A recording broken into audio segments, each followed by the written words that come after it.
দেশের চতুর্থ স্তম্ভ বলা হয়। তো এর পাশাপাশি সংবাদকে সমাজের দর্পণও বলা হয়, অর্থাৎ সংবাদ সবসময় সমাজে যা ঘটে তাই প্রতিফলন ঘটায়।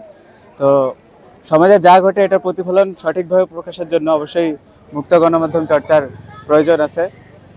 আপনার যদি কোনো সংবাদকে সেন্সরশিপের আওতায় আনি তাহলে এটা আসলে মুক্ত গণমাধ্যমের চর্চা হয় না।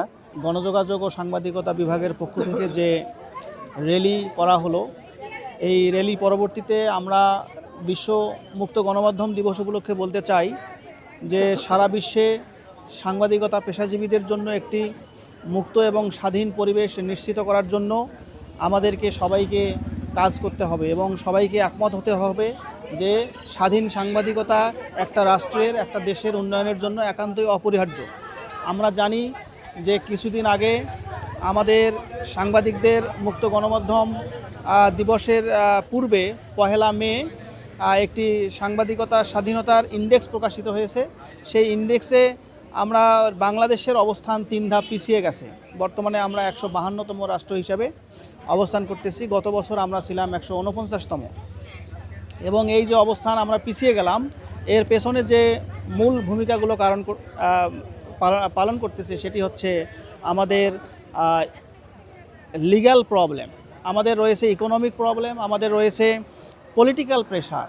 এইসব নানান কারণে আমাদের সাংবাদিকতা পেশা আজকে নানান চাপের মুখে। এই গণমাধ্যম দিবস উপলক্ষে আজকে বেগম রোকেয়া বিশ্ববিদ্যালয়ের গণযোগাযোগ ও সাংবাদিকতা বিভাগ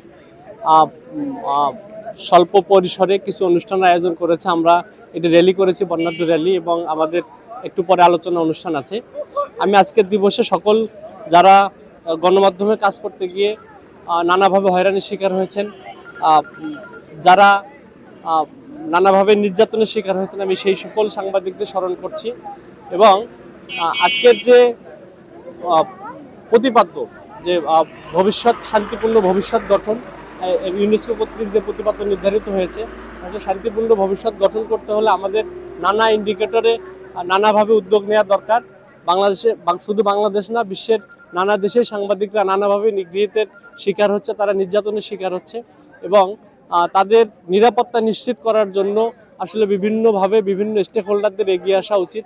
বিশেষ করে আমরা যদি বাংলাদেশের পরিপ্রেক্ষিতে চিন্তা করি, বাংলাদেশের সূচক, বাংলাদেশ এই রিপোর্টার্স উইদাউট বর্ডার যে সংগঠন, তারা যে সূচক প্রতি বছর করে থাকে, সেই সূচকে বাংলাদেশ গত বছরের 3 ধাপ পিছিয়ে 180 দেশের মধ্যে এখন 152তম পজিশনে আছে। কিন্তু এটা আমাদের জন্য খুবই দুর্ভাগ্যজনক যে আসলে যেখানে আমাদের এগিয়ে যাওয়ার কথা সেখানে আমরা পিছিয়ে যাচ্ছি। তো সেক্ষেত্রে আমি বলবো যে শুধুমাত্র একটা পক্ষকে দায়ী করলে হবে না। আমরা যদি মনে করি যে দেশের শাসন ব্যবস্থা সরকার থেকে শুরু করে গণমাধ্যমের মালিকানা, এবং আমরা যারা গণমাধ্যম কর্মী হিসেবে কাজ করে থাকি বা গণমাধ্যম নিয়ে চিন্তা করি, কথা বলি, তাদের সবারই এই বিষয়টাকে নিরসন করা উচিত। এবং সবচেয়ে গুরুত্বপূর্ণ যে বিষয়টা, আসলে সাংবাদিকরা যেভাবে নিগৃহীতের শিকার হয়, হয়রানির শিকার হয়, দেশে যদি আইনের শাসন প্রতিষ্ঠা হয় তাহলে হয়তো এই বিষয়টি নিরসন করা সম্ভব।